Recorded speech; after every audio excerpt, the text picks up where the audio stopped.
কখনো কি এই অদ্ভুত পাখির মতো টুপিওয়ালা লোকটাকে দেখেছ? না, এটা কোনো হরর সিনেমার ক্যারেক্টার নয়।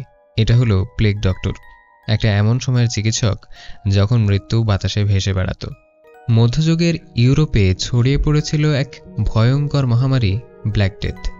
একটা সময় প্রায় 25 কোটির বেশি মানুষ মারা গিয়েছিল, আর তখনই চিকিৎসকেরা এই কাকটুপি পরতে শুরু করে। কিন্তু কেন? এই লম্বা ঠোঁটটা ছিল আসলে একটা মাস্ক।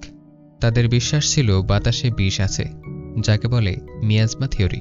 তাই ঠোঁটের ভেতরে তারা রাখত ভেষজ পাতা, গোলাপের পাপড়ি আর লবঙ্গ, যাতে সেই বিষাক্ত বাতাস ভেতরে ঢুকতে না পারে।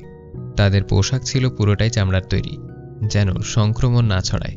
হাতে থাকতো লাঠি, যাতে রোগীদের স্পর্শ না করেই দূর থেকে পরীক্ষা করতে পারে। তবে দুঃখের ব্যাপার, এসব সুরক্ষা সত্ত্বেও তারা রোগ সারাতে পারত না। আজ এই টুপিটা হয়ে গেছে হ্যালোউইনের একটা হরর কস্টিউম, কিন্তু এর পেছনে আছে মৃত্যু, অজানা রোগ আর এক হতাশাগ্রস্ত যুগের ইতিহাস। ভয়ঙ্কর হলেও এটা আমাদের ইতিহাসের একটা অবিচ্ছেদ্য অংশ। প্লেগ ডক্টর স্যাট আমাদের শেখায়, ভয় আর অজানার মুখোমুখি হলেও মানুষ চেষ্টা থামায় না। এটাই সভ্যতার গল্প, আর সেই গল্পের একটা কালো টুপিওয়ালা নায়ক হচ্ছে প্লেগ ডক্টর।